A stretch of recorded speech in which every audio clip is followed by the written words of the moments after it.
Continuing education knows that at the end, students want to graduate, and we can help them do that because we take the time to really listen to their needs and we understand all the different options that are available across the campus for them. We don't take a cookie cutter approach. We realize each student comes with their own story. So whether it's a part-time student looking to complete a degree program or someone just looking for online courses, we're there to connect them to the resources of the university.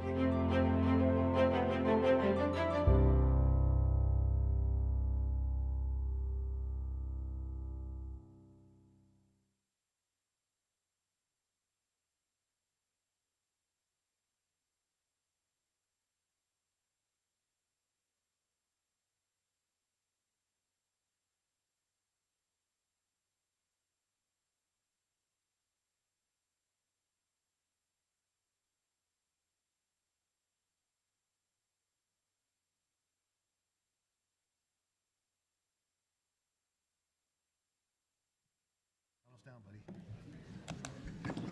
I think we are actually good to go.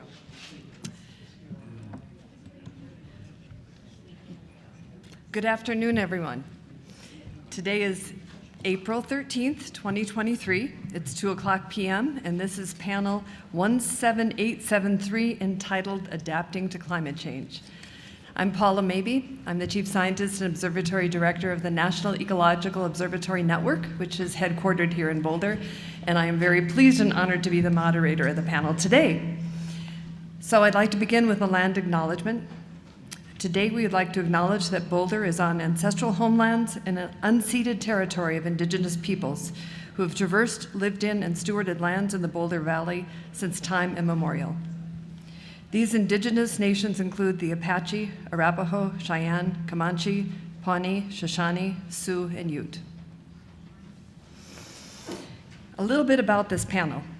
So we'll reserve 15 to 20 minutes at the end of this panel discussion for questions and answers. We're using a note card system to receive questions from the audience. So this is how this works. So first of all, if you'd like to pose a question, and we'd like you all to pose questions, especially the students, simply raise your hand at any time during the session to request a note card and a pencil from one of our producers. Where are our producers? There are producers. They're raising their hands in the back and up front here. Please write legibly. Writing is hard these days. Okay. If you're a student, please note this on your question in the card. And when you finish writing your question, raise your hand to hand it back to a moderator. And they'll bring it up to me, to the producer. I urge everyone to please make your questions brief and to the point, and I probably won't be able to answer all the questions that are submitted, so I'll merge them together as appropriate and I'll give it a try. So, all right, now we can get started. Today we're very fortunate to have 4 panelists representing different perspectives on adaptation to climate change. We have an ecologist, a policy analyst, a specialist in tribal engagement, and an urban planner. And all of these folks have just amazing experience and expertise, a lot of passion for our planet, and they excel at action and bringing people together. So I'd like to provide a very brief introduction to all of them, and then they're going to give their own opening remarks and fill in all the great stuff. So I thought I would begin here with Brian Miller. Can you raise your hand there?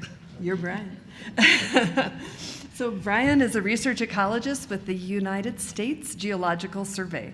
He works at the North Central Climate Adaptation Science Center, one of the 9 regional centers in the US, and he's also a co-organizer of the Indigenous Phenology Network. He has an interdisciplinary background in the social and ecological sciences, which he uses to plan scenarios and develop ecological simulations to help his partners understand climate change impacts and the options for adaptation. Brian's research is currently focused on Colorado and the surrounding region, but I noticed that it previously included similar work in East Africa and the Galapagos. That's Brian. Shanna Udvardi. Shanna is the Senior Climate Resilience Policy Analyst with the Climate and Energy Program at the Union of Concerned Scientists in DC.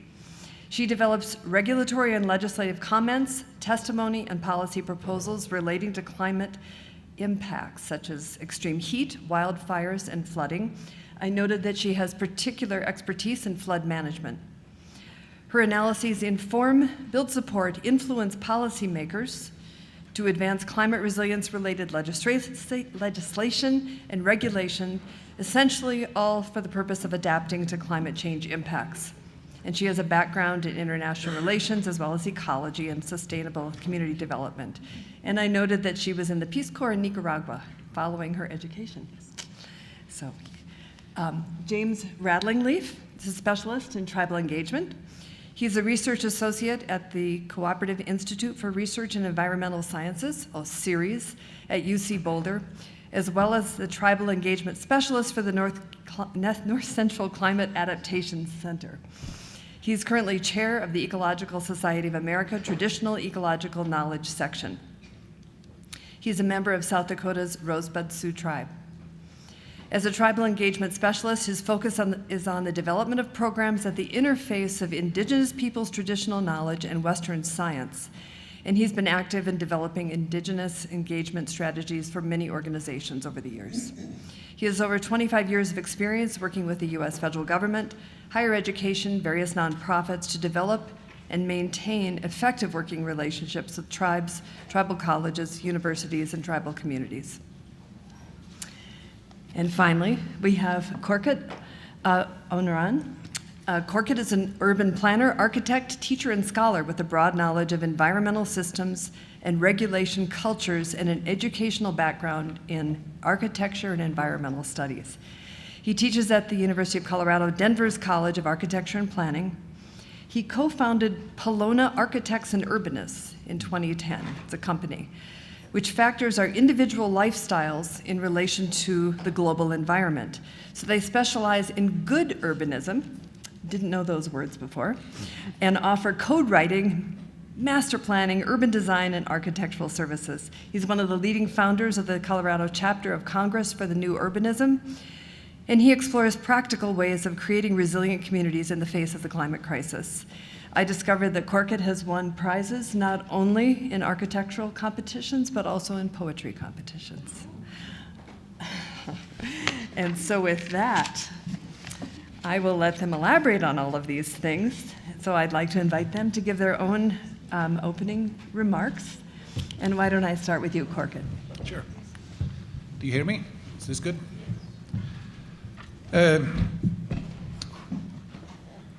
I've started to focus on climate change and what we're going to do in a way that is within my own discipline. That is to say, as an urban planner, how can I prepare for climate crisis? And when I ask that question, there are several things that kind of scares me. If I lose my power, I'm doomed. If I lose my water, if garbage starts not being picked up, if sewage system fails, these are all doomsday scenarios. And if I cannot find some essential goods and services around me, if I'm isolated, if access is blocked. And that's something we keep seeing in the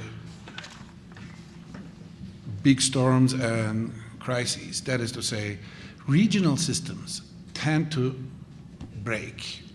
Even temporarily, they shut down. The supply routes are blocked. So with that group of us, the Congress for the New Urbanism, we started asking questions and discussed a lot, did some workshops. I recently came up with this book. It's not unfortunately sold on the desk, but nowadays it's so easy to get books. You can get this. What we try to do here is to look at two things. One, localization of sustenance systems, meaning energy, water, food, waste management, and essential goods and services. If we can localize these, imagine a world where in the close vicinity you have alternative energy sources not just household scale, the panels, but maybe your block has an energy source like a solar farm. Maybe your neighborhood has one. And then comes the regional system. And we said, these need to nest within each other. That is to say, if the larger regional scale goes down, neighborhood supplies. If neighborhood goes down, block supplies, and then the household. Same thing about the water. I mean, these ideas are not new.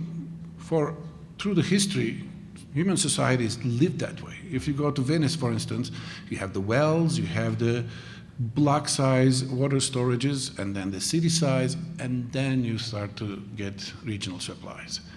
Right now, we created a world where household and regional supply are the only scales.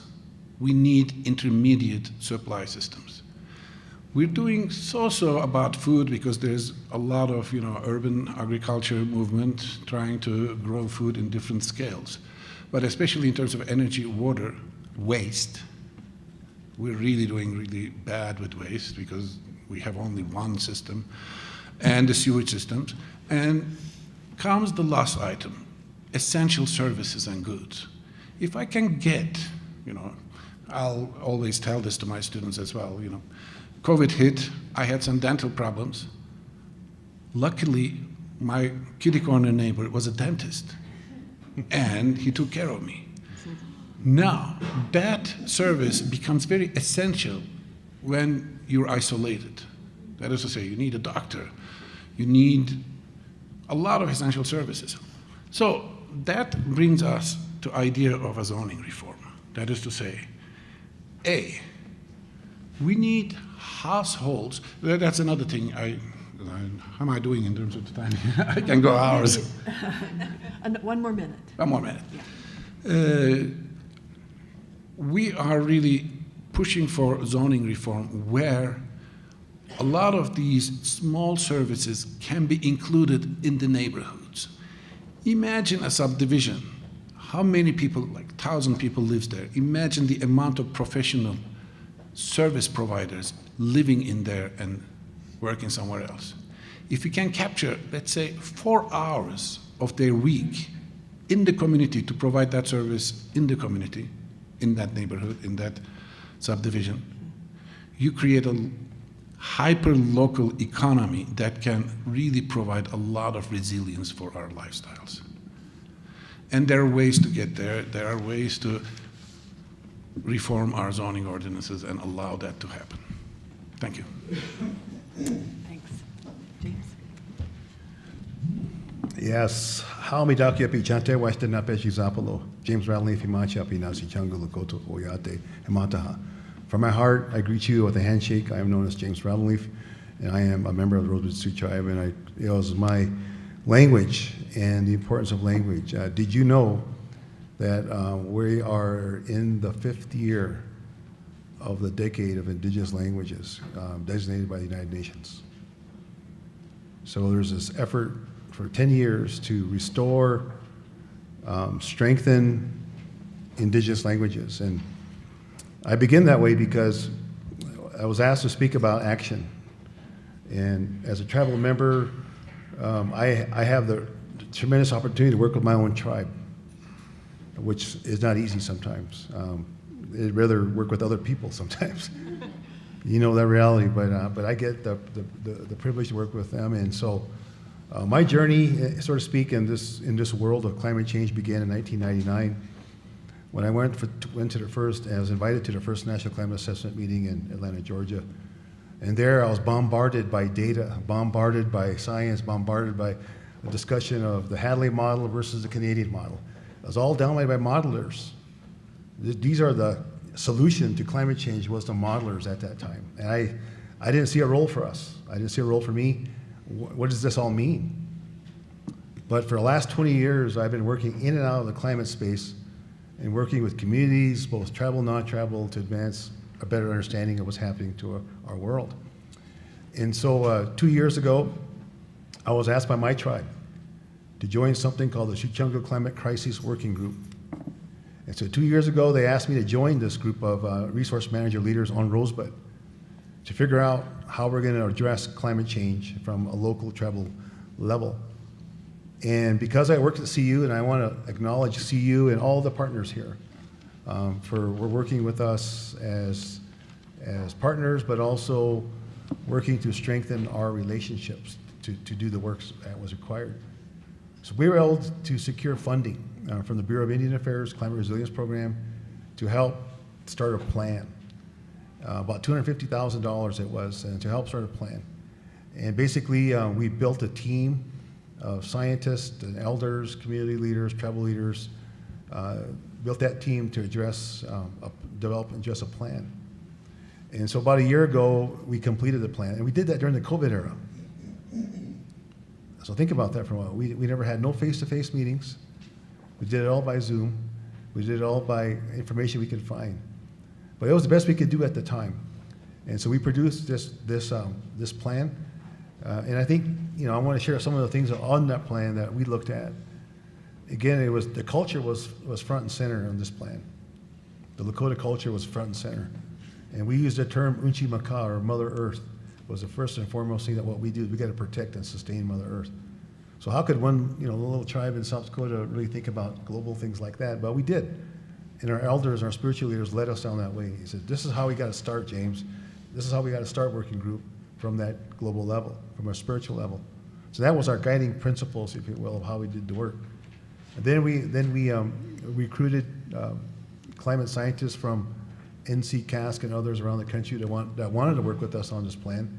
So they helped us gather data, local data, what was best available information, and we learned that our tribe needs better data on itself.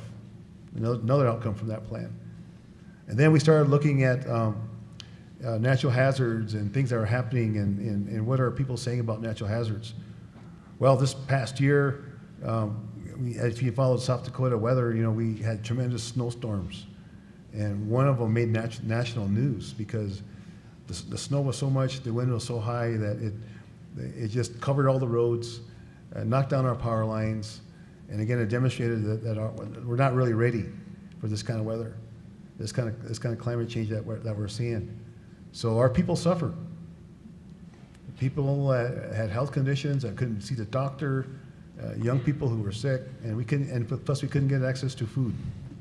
All the grocery stores in a rural South Central South Dakota, when the trucks couldn't move, there was nothing to eat. And then, as I mentioned, the electrical lines went down. So if families didn't have wood stoves and have wood, they suffered, they struggled. And so in some ways, that event reminded us, and we didn't say, look, see what happens if you don't plan for climate. We didn't do that. But we paid attention to the people's needs.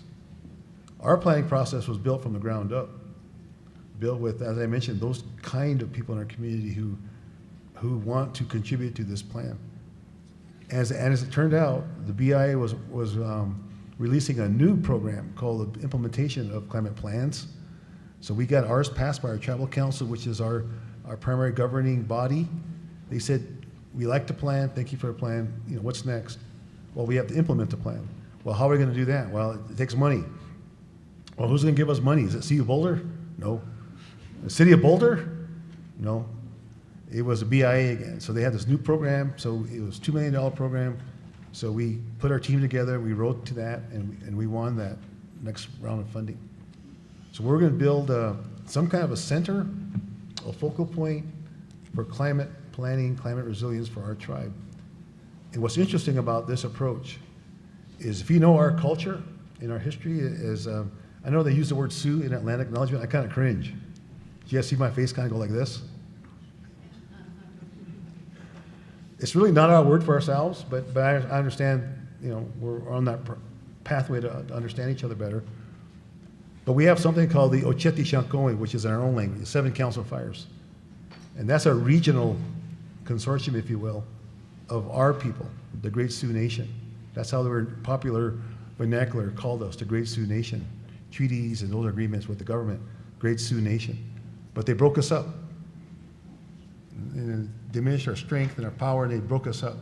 So that's what we have now. There are these fragments of the Great Sioux Nation. But we're still here. And so what we proposed with this new center and this new plan was an example to the people, to the Oyate, that it can be done, first of all. That climate is important, and we gotta do our part to plan and to bring people along. Second part is that we have an implementation project, right? So we're gonna do something with the center. We're gonna do things that are required. And the third part, we're gonna share that with our great Sioux Nation. So Oceti Sakowin, in my mind, is gonna be this regional configuration of our people, all based on responding and responding to climate, but also offering solutions. So my last point will be is this. We're gonna have a youth component to this. We're gonna have a climate ambassador program to this new configuration of the Oceti Sakowin climate. And we're really excited that that's the direction we're going. There's 17 tribes in that. 17 tribes in that Oceti Sakowin. So you can imagine what can be. We do this well, we do this right, and in partnership. So we welcome partnerships. We welcome those entities that want to work with us on this, and we look forward to that. So I'll stop there and thank you for your time. Thank you all very much.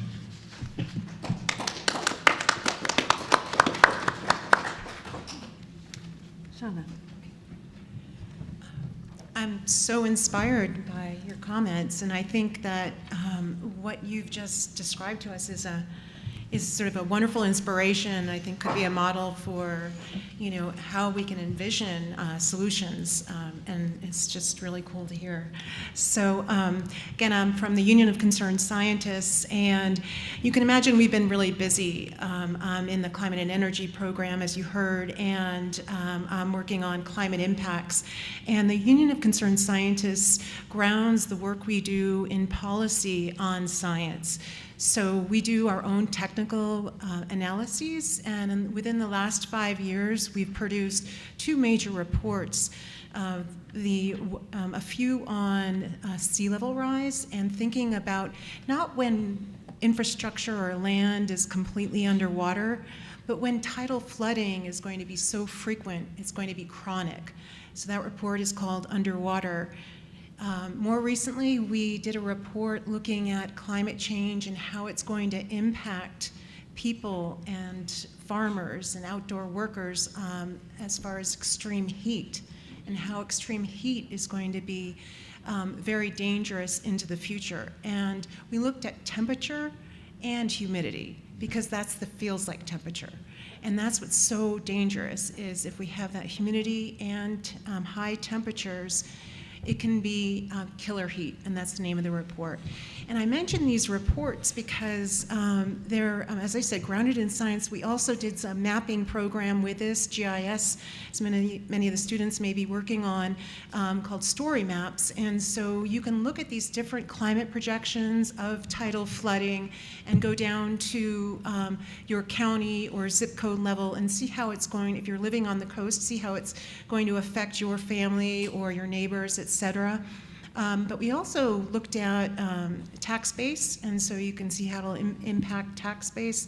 And we have a lot of resources like that to kind of bring science down to the local level, so then you can go and advocate for what you want.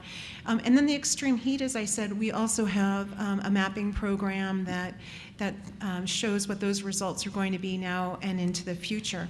But both of those analyses come with, so that's, we pretty much focus on doom and gloom, right? I mean, that's kind of the science we do, and it gets tough every day, but we do bring solutions. And for each of these reports, what we looked at is, what if we keep temperatures down to below 1.5 degrees Celsius, or keep warming at bay. How much of the sea level rise, how much of that tidal flooding would we not see?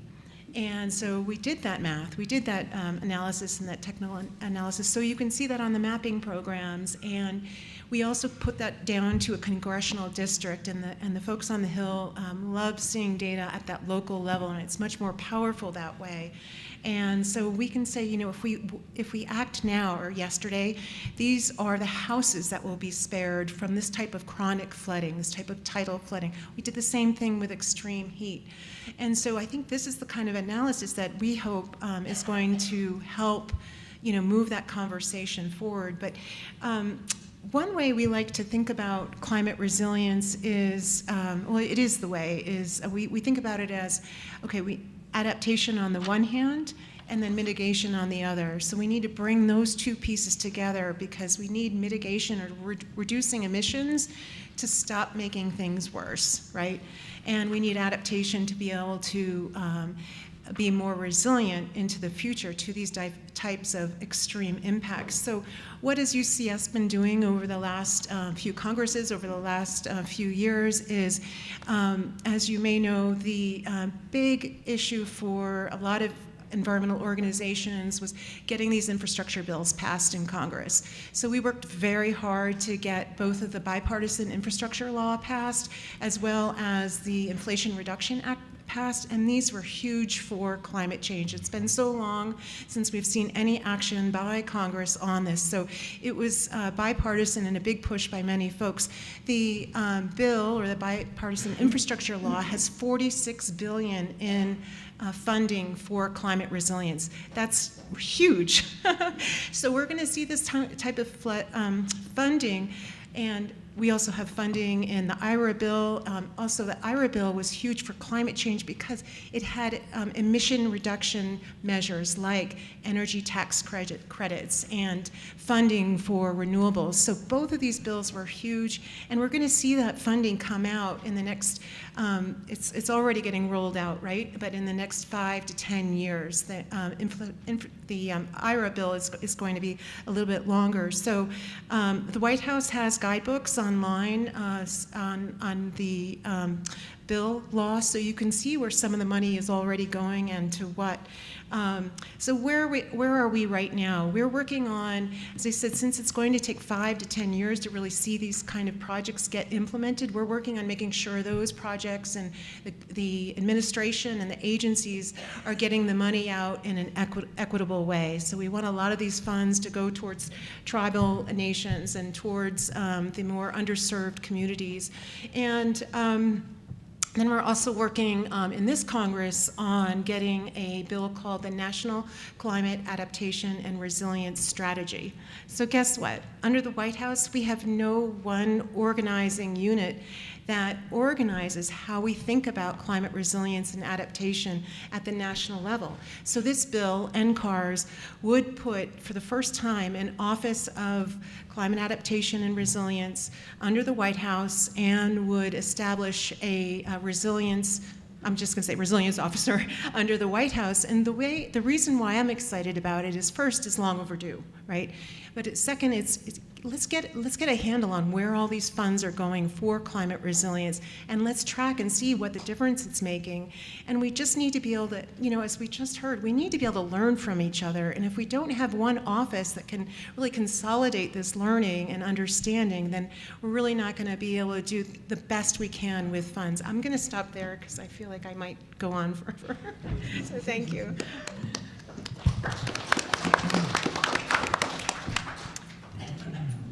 Good afternoon, everyone. I just want to start by thanking the organizers and also Dave Tuzzi, who I know couldn't be here today, but for bringing me in. Fortunate to be on the panel with everyone here. So, as was stated in my intro, I'm an ecologist. That can mean a lot of different things, both within sort of the federal service where I sit, but more broadly, of course, as well. And so I want to give a little bit more of a flavor of the kind of work that I do as an ecologist and others in our network. And I'll just point out, in case you didn't catch it, that actually James and I are sort of operating in the same network, what we call the CASCs, which stands for Climate Adaptation Science Centers. And that's actually why they separated James and I. We like to arm wrestle. Yeah. For more money. Yeah. But so what I do, what others in my network do is, or our mission is to deliver science to help fish, wildlife, people, water, land adapt to a changing climate. And that's quite a broad mandate. But for me, what that generally means is working directly with natural and cultural resource managers, tribes, and at Department of the Interior bureaus like National Park Service, Fish and Wildlife Service, others. to help them sort of understand what climate change impacts might look like for their particular place, whether it's their community or their Park Service unit or whatever it might be, and then to think about their adaptation options. And that can be a daunting task. And part of the reason for that, of course, is the uncertainty of climate change. And I think that's something we should acknowledge and talk more about. That's my bias. But and what do I mean by that? Of course, there's broad agreement that temperatures will continue to rise. We'll see more extreme events. I think those things are pretty well baked in and broadly acknowledged. But when you think about that from the standpoint of someone who is perhaps managing livestock or wildlife or whatever it might be at a particular location, that information in and of itself isn't particularly useful for sort of guiding how they might make their day-to-day decisions and also plans for further out into the future. And so one of the things that we do is to sort of unpack the uncertainty of climate change in terms of, well, how much warmer might it get in a particular place? Or, for some areas, we don't necessarily know with great certainty if we might see more or less precipitation in a given year or a given season. And that doesn't mean that we have to be paralyzed by that uncertainty or sort of throw our hands up and go, well, there's nothing we can do. On the contrary, we have some tools that can help folks to kind of consider that broad range of uncertainty and boil it down to just a handful of sort of more approachable, small number of potential futures that they might face and plan for those. One of the tools that I can talk more about as we go through the panel is scenario planning and other tools like that to help folks unpack that uncertainty, deal with it, address it, and then feel prepared for the future. I think, and it's not just climate change. Of course, just planning for the future in general is fraught with uncertainty. I think just taking a sort of a step back and realizing, we're not great at predicting the future. So let's use the tools that we have to get the best information we have, look at that broad range of potential conditions, and plan around those. So happy to talk about that more through the course of the panel if there's time and interest, but I'll hand it back to you. Okay, well, one of the things I noticed in everything that was said here is there's local action, so local urban planning, local tribal planning, data at the local level that you mentioned was very compelling for lawmakers, and then working with local resource managers. So in listening to this, I'm wondering essentially what you think, and they all sound like very successful levels at which to work. And I'm wondering what you think the biggest impediments are. So I'd be very interested in hearing that. Oh, I'll take it. I'll start. And by the way, as we chat, if anybody has any questions, especially students, raise your hand, get a card, and they'll be moved up this way. Yeah. Please go ahead. Great. Well, thank you. It's a good question.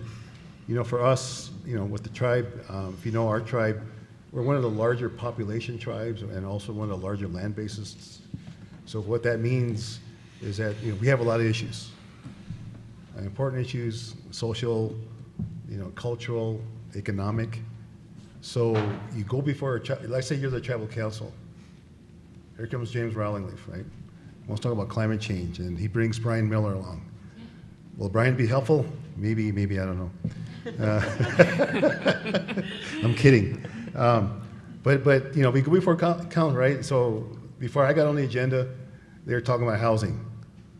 Before that, housing was meth addiction on Rosebud.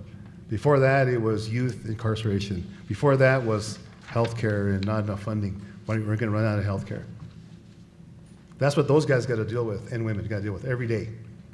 And here I come, with my trusted science buddies and all that, saying, hey, we got this great idea for the tribe, right? We want to work with you to address climate change. And so that's the reality that I work in, that we work in with tribal governments like that. Not all tribes are the same. They're different, but I'm just telling you our experience that. So it's trying to relate and help them understand what we're talking about when we talk about climate adaptation or climate mitigation or greenhouse gases, or we're all going to get electric cars if Uncle Joe Biden will give it to us.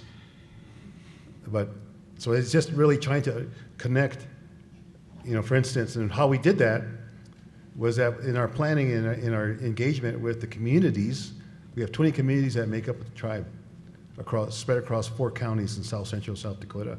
We're all spread out.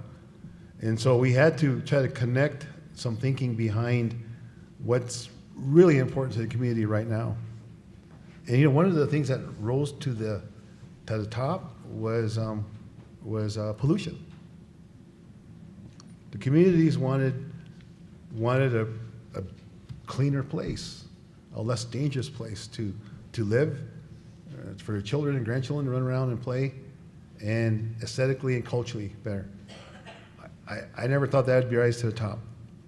The second one was health.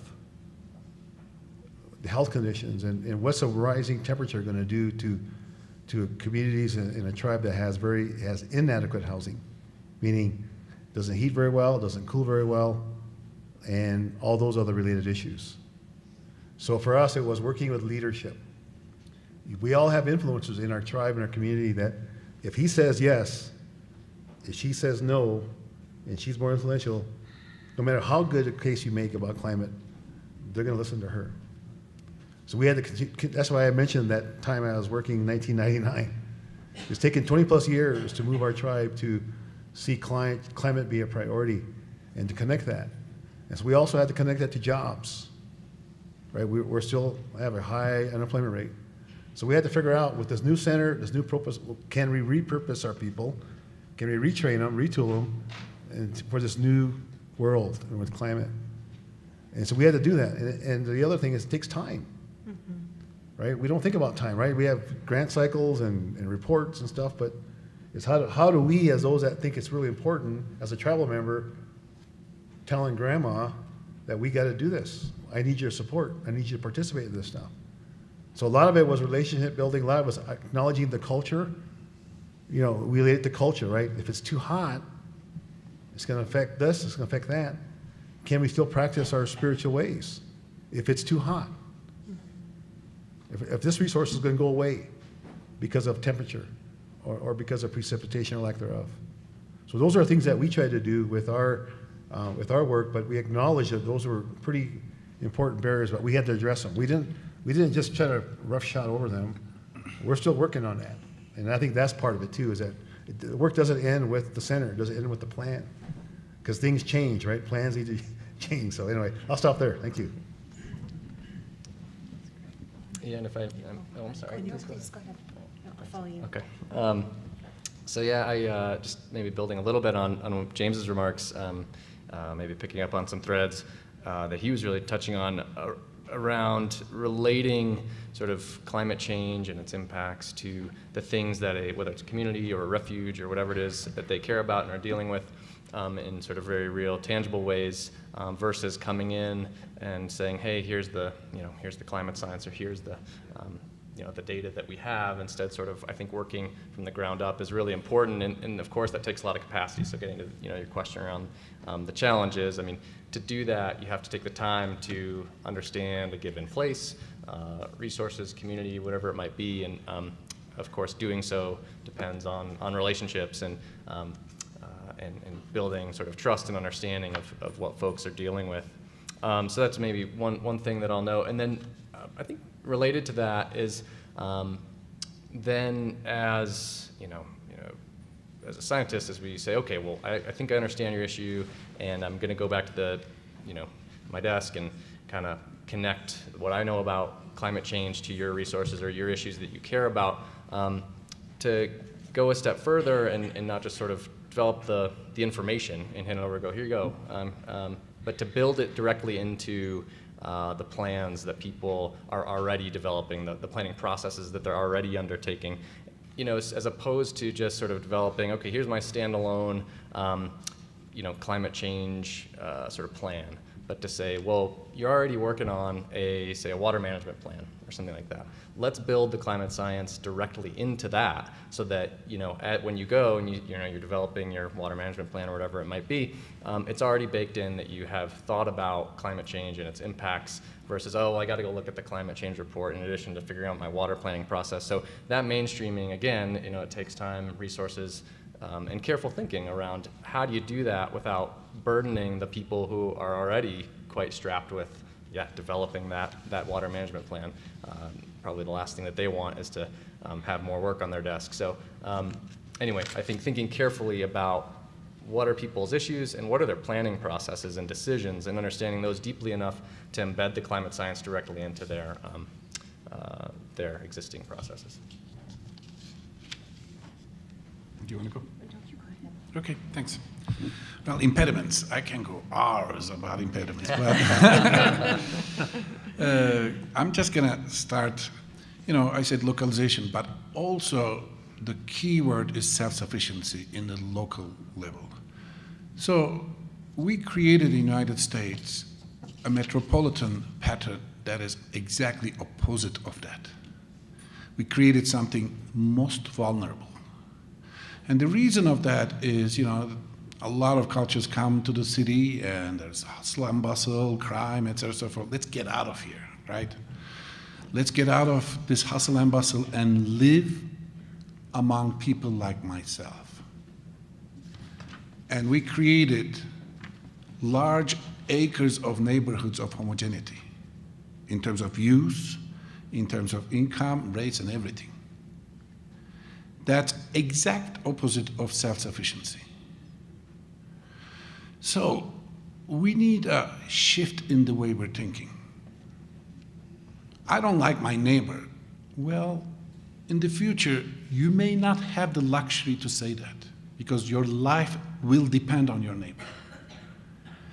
If we make that shift in the way we think, all of a sudden, we're going to be much more tolerant about what is allowed my next door.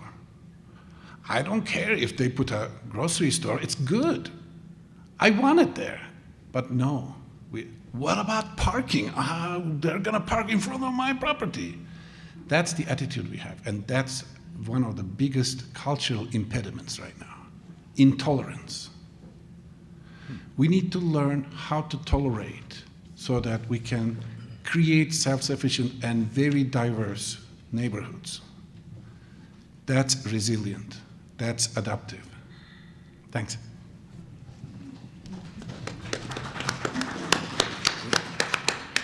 I think so similar. I've got a lot too, but the theme I'm going to go with to go down a few is business as usual. I think at all levels of government and in society, we're used to doing things that we've always done, and it's hard to break out of that, but we need to do that. So my first impediment is that I think that we really need to overcome is we say, right, follow the money. And we've got a huge amount of money from the fossil fuel industry and from conservative right-wing think tanks that are going to influence politics. And those are helping to bring on climate skepticism, disinformation, and they are influencing Congress in this way. We were dealing with not being able to say climate change in the 80s and 90s and then again in 2010. And now we're seeing it again. They want to rename this bill, NCARS, and take climate out of it. I mean, so we have to follow the money. We have to hold fossil fuel industry accountable for their role in climate change. I would also say regarding business as usual and talking about following up on grants. There are a lot of less resourced, low resourced, tribal communities, et cetera, that don't have the ability and the staff and the science, et cetera, to apply for grants, right? So we need to be thinking about, are these two big infrastructure bills really going to be getting the money where it needs to go?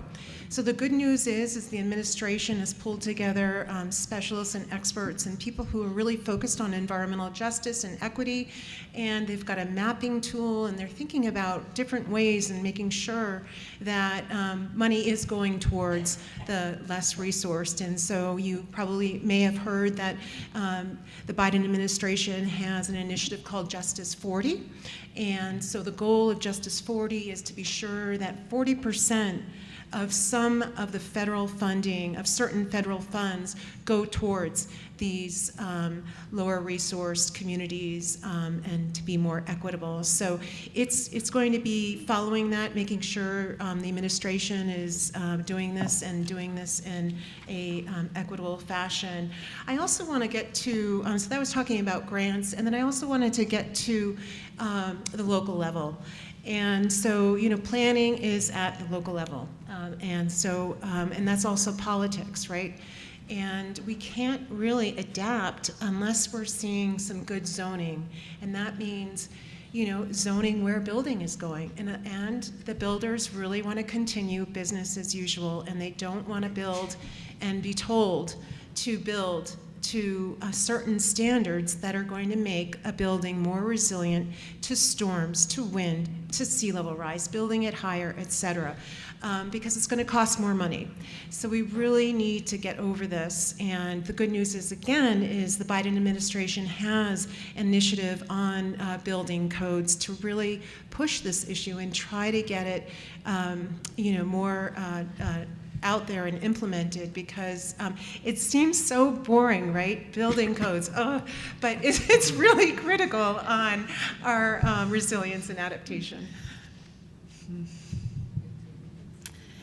So as a panel, would you like to continue this discussion? Are there things that have been said here that anyone would like to follow up on? We do have a little pile of questions, but this seems like a very productive kind of topic here.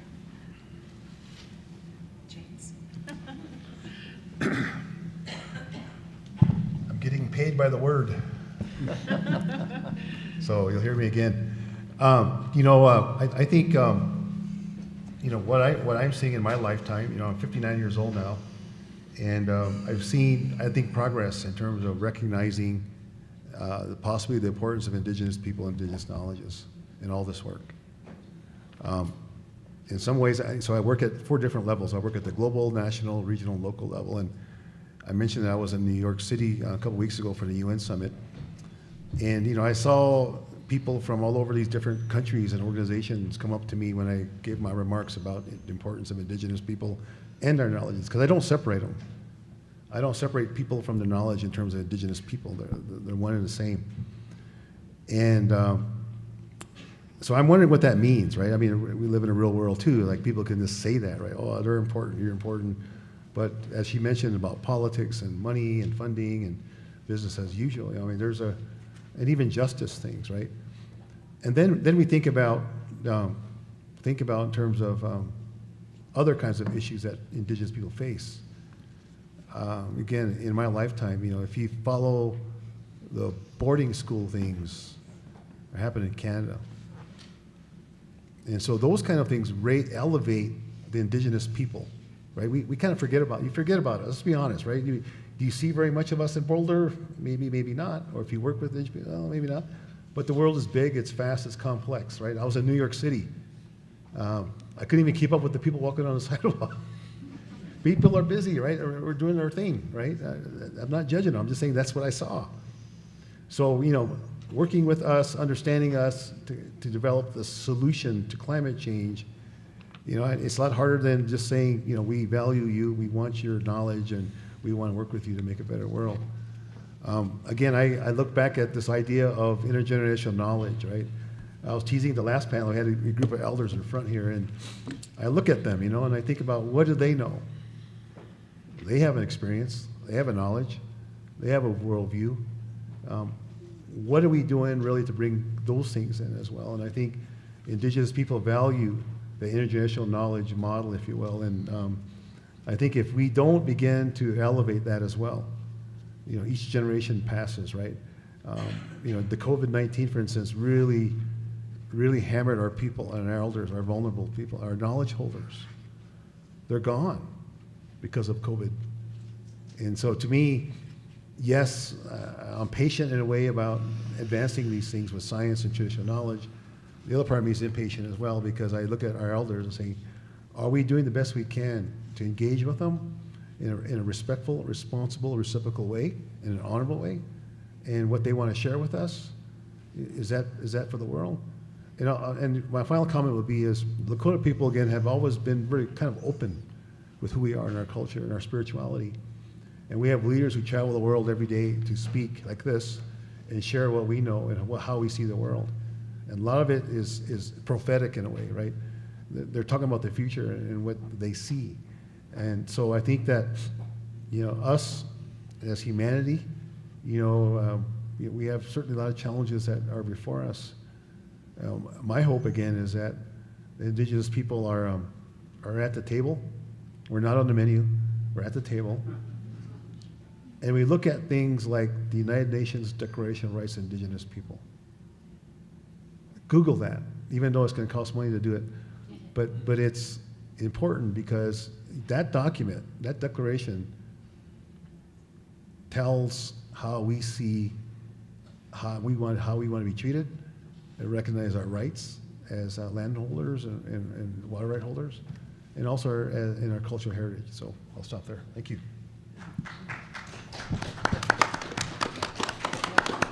Thank you for that. So we have a number of questions that have come up, and I'd like a couple people to address similar questions, which is basically what can we do as individuals? So at the individual level, I think everybody wants to make a difference when it comes to these big issues of climate change. Are there anything that pops to mind that you can share with this group? I can jump in, and I'm just sort of echoing something I've heard from other climate scientists, particularly folks like Catherine Hayhoe, and that is that, and she argues that one of the biggest things we can do is to talk about it with other people, and particularly people who may not be used to talking about it, just to build that sort of awareness and understanding and momentum around action. I mean, and of course there's tangible actions you can also take around, what we eat, how we travel, those sorts of things. But anyway, that resonated with me, so I just wanted to share that.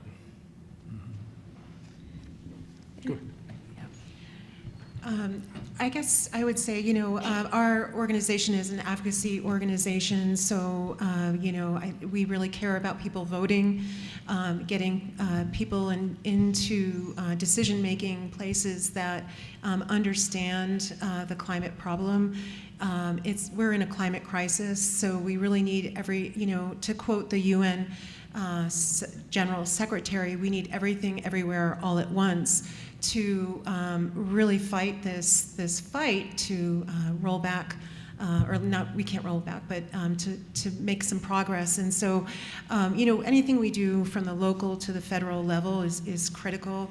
I love the idea of just talking about it, but we need to vote. We really need action, and I think anything you can do at the local level, I think basically following your passion. If you're more concerned about the local level, do it there. If you more passionate about state or federal, it all makes a difference, right? And so I would just let you know that anyone can go to our website and find resources.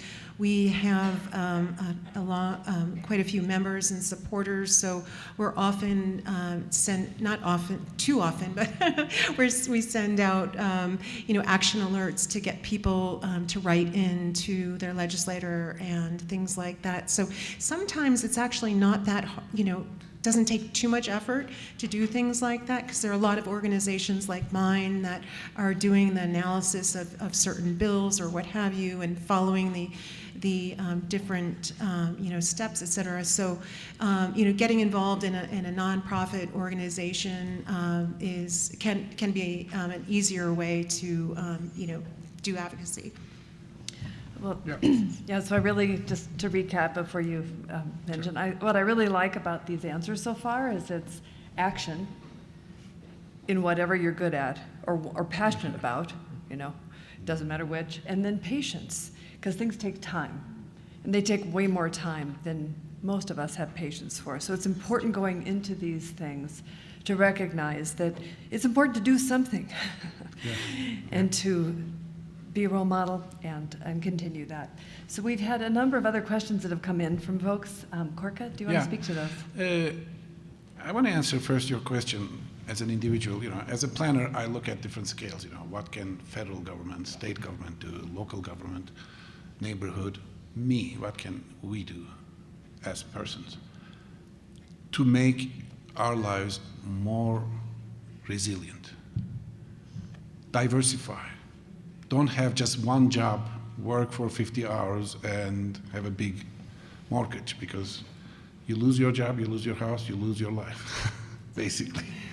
Diversify. We learned this in the crisis, we learned this in the COVID-19. Get a secondary business of your own. Produce food on your community. Produce energy on your property. You can do that. There are technologies. Don't depend on others. And you can create networks in your community to bring powers together and get these in the neighborhood scale, in the block scale, in few houses scale, share them. That's my personal advice to the people. You know, for me, it's pretty simple. It's to care. Yeah, how much do we care about? How much do we care about the planet? How much do we care about one another? As fundamental as that. It's directly relevant. Question is how to get more people to care. That was prophetic, right? I said it, and then I got a question to it. Do you? You take it. Boy, it's a hard one too, right? But I can say that easily, right? You should just care about things. But for us as Indigenous people, and I'm going to be a little generalized here, but we're from the beginning, we're taught that we're part of a community. I use the word we have is midakuya oyasi in the Lakota way, is all my relations. We start and end our ceremonies, our prayers, our important conversations with midakuya oyasi. It reminds us again every day about our connection to everything around us. It strengthens those connections by acknowledging it both in our heart, in our mind, our soul, and in our voice. Carries our voice, right? That's our prayer. It means to carry the voice out. I think one thing is to work with us, Indigenous people. I got to tell the story about youth. Have you guys heard about the Dakota Access Pipeline? Raise your hands if you ever heard about the Dakota Access Pipeline. Did you know that was started by a young woman, a young Lakota woman from Standing Rock? I met her. I shook hands with her. I didn't know that story, but I shook hands. I met her. They told me the story, how she asked a question, right? Why are they doing this pipeline? Why is it doing it here instead of up north in Bismarck? Why are they doing it right here by our reservation? And she says, who's doing something about it? Our tribal leaders, our tribal elders, what are you guys doing? Nobody could give a response to her. So she says, you know what I'm going to do? I want to write a letter, and I want to hand deliver it to the Corps of Engineers General in Omaha, Nebraska. Standing Rock, Omaha, Nebraska. How many miles do you think that is? Where's my geographers here? It's a long place, right? And then she says, I don't have any money. My family doesn't have any money. How are we going to do? I want to run. I want to run and take this letter to that general and hand it to him and say, ask him these questions. But she started a movement, right? You know what happened with that, right? All these people around the world came. They came. And so there's something about Indigenous people, something about this land, to awaken. To care is to awaken, I think. To reconnect with the land again. Each one of us are Indigenous to some place. And I was inspired by that young lady. I couldn't say much to her because she's this upcoming leader. And she didn't let those things stop her. She did it, and she completed that run, and then she had all the young people wanting to follow her. I want to be part of it. I want to be part of it. So it can start with one person, and start with the community like you. I know Boulder, do you know Boulder has something called right relationships? Right? I'm aware of those leaders there. They're trying.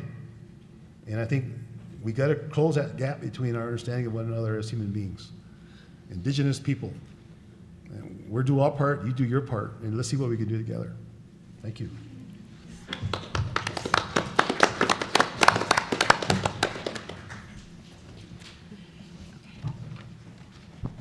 So I think you guys have heard of, maybe, I don't remember who said this, but that climate change is a wicked problem.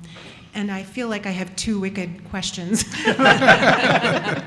So I'm going to do my best at this. I'm going to take maybe the hardest first. I don't know. But the question is about, it's a very good question. I think a lot of us probably think about this a lot. It's about war and how war causes climate change. So it's asking about, the fuel that goes into the jets, into the tanks, et cetera.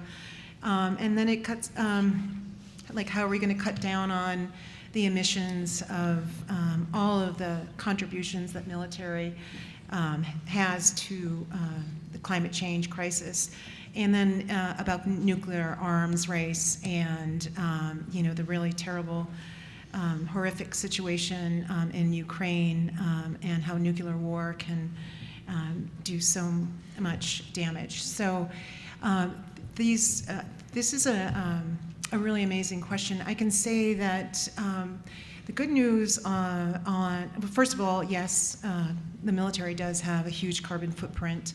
I don't know the stats on that, but yes. And but what I can say is that the good news is that the administration and the military, they understand climate change, and it's woven throughout a lot of the different documents that they have, a lot of different management protocols, et cetera. And so, the military is chain of command, so that's good. If somebody above them says, the general says, you got to focus on climate change, they're going to do it.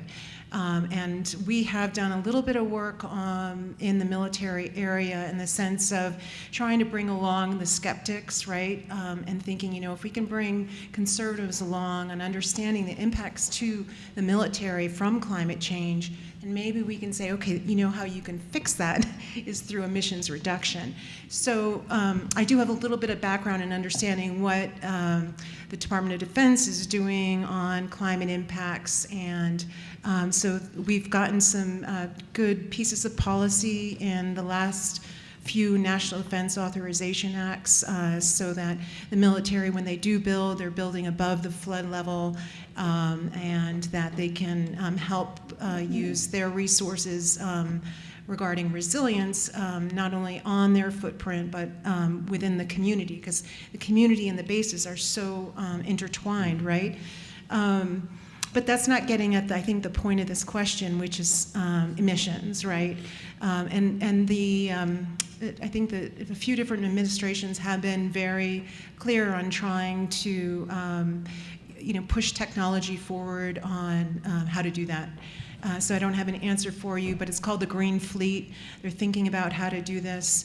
And so I guess it's one of those things we have to stay tuned to. We do have a program under the Union of Concerned Scientists on nuclear proliferation. So if you are really concerned about that, please just Google it, and it'll come up, and you can follow some of the work we're doing. But we care about it a lot. We were founded 50 years ago, and that was one of the key points that the MIT professors focused on.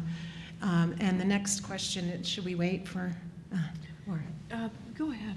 Yeah, I think it's related enough. This 1992, I don't know, that might have been before we had the internet. I'm not sure. So how can we explain that the work that we did called Urgent Warning to Humanity never made it to the news, to the New York Times? And that was before my time, but I think that, this kind of challenges we faced back then, we're still facing. It's a little bit easier today with, I joked about the internet, but it is a lot easier today. I remember hearing from my colleagues where, they had stacks of paper and were joking about how they had to fax things back and forth to different offices. So it's much faster now, and I can't explain it, so I'm sorry for that. I hope those answers are helpful. Yeah, that's great. Thank you. Did another question travel down there? It did, yes. Okay. Oh, sorry. Okay. I can give you a minute. Okay.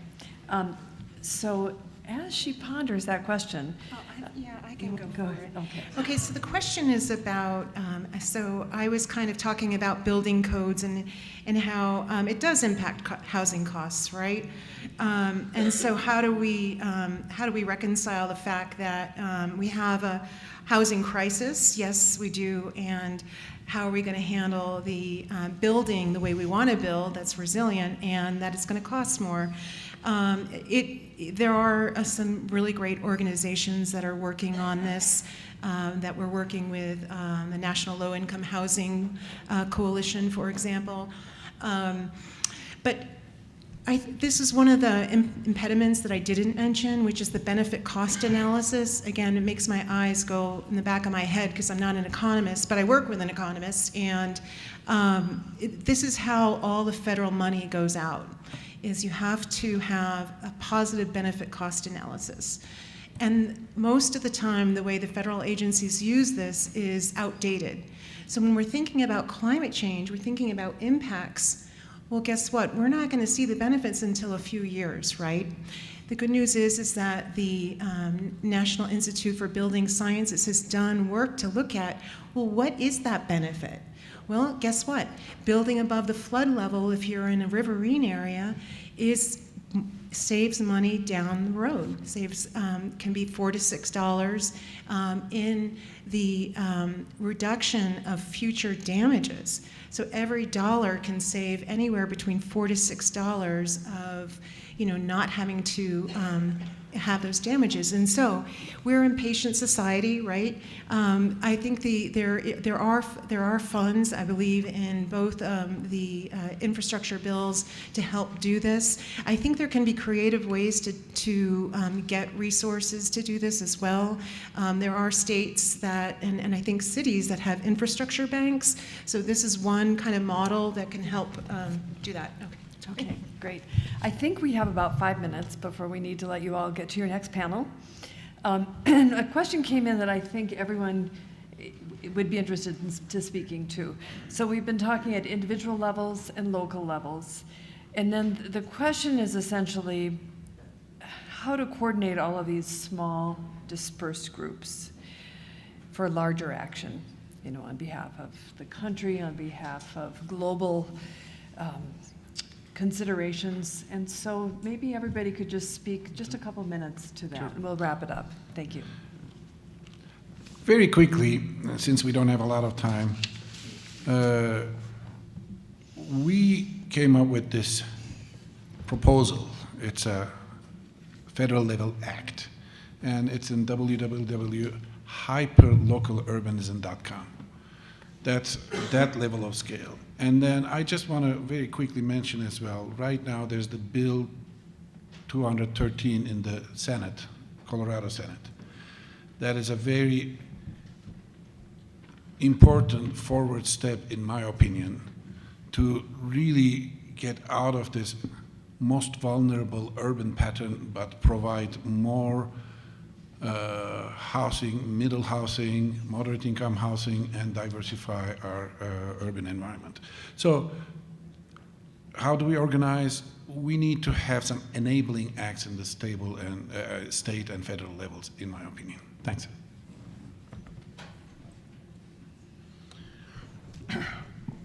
First of all, I just sort of want to thank all the organizers. This is the 75th anniversary. It's kind of cool to be on this panel here with you all, and I want to thank you for all that, who's all been involved in that. I had there's a mentor of mine by the name of Vine Deloria Jr. You might have heard of him. He used to work here, and we were talking about all these different groups of people doing different things, similar things, and why they wouldn't talk to each other. They wouldn't work with each other. They wouldn't collaborate. And he said, you know what we need, James? We need a National Association of Associations. I love that. I use that to this point. I use it every day because we do struggle, right? We do struggle to work together, and I understand that, right? I mean, if we're funded by a certain entity for a certain thing, then we do that. Or if we're good at one thing, we do that. But I do think that I'm always interested in how. I'm not an AI guy, a big machine learning guy, but I was interested in how these platforms that we have now that we can use to talk. I mean, even 3 years ago, we never knew what Zoom was. And now it's becoming part of our popular culture now. Let's Zoom, let's Zoom, let's do Zoom. So I do think that, well, I'm a believer in networks anyway. I believe in the power of networks. I've seen networks work. I'm kind of here because of a network. And if I could do good work again for the rest of my life, I certainly want to use networks and be part of networks that do that. I think networks are powerful. You know, if you imagine, you know, there's a web, there's webs of knowledges now across the world that we have and we can share, and we just need an internet access. And I know that's another issue, but I do think that we have to always figure out better ways to connect, stay connected, and in those connections that we do good things. So, thank you. I'm just going to say one quick example that I really love, and I believe it's called the Southeast Florida Climate Change Compact. So this is different cities and counties that have gotten together to work on climate change. And what's great about that is that some have a little more resources and more tax base that they can pull on and may have more staff than others in that area. And so they've pulled together to come up with climate change solutions on the mitigation and adaptations side. And I think that's something that could be replicated. Yeah, and just quickly, I think we've been touching on the institutional structures, whether it's sort of regional hubs or whatever they might be, to sort of get the work done in sort of cohesive regional ways. But I think there's also the incentive structures. So incentivizing sort of not only the localized adaptation work that needs to be done, whether you're a scientist or a planner or whatever that might be, whether that's in academia or in other spheres, but incentivizing that work and then having those institutional structures so that the people doing that local work can share their experiences, sort of roll it up, and share with others that are doing that kind of work across regions and across the country. So anyway, I'll leave it at that. Well, these are incredibly inspirational ideas. Please join me in thanking this amazing panel.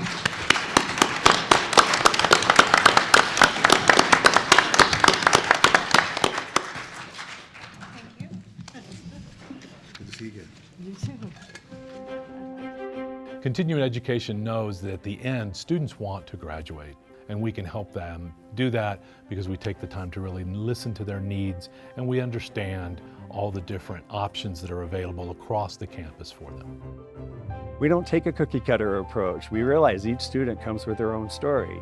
So whether it's a part-time student looking to complete a degree program or someone just looking for online courses, we're there to connect them to the resources of the university.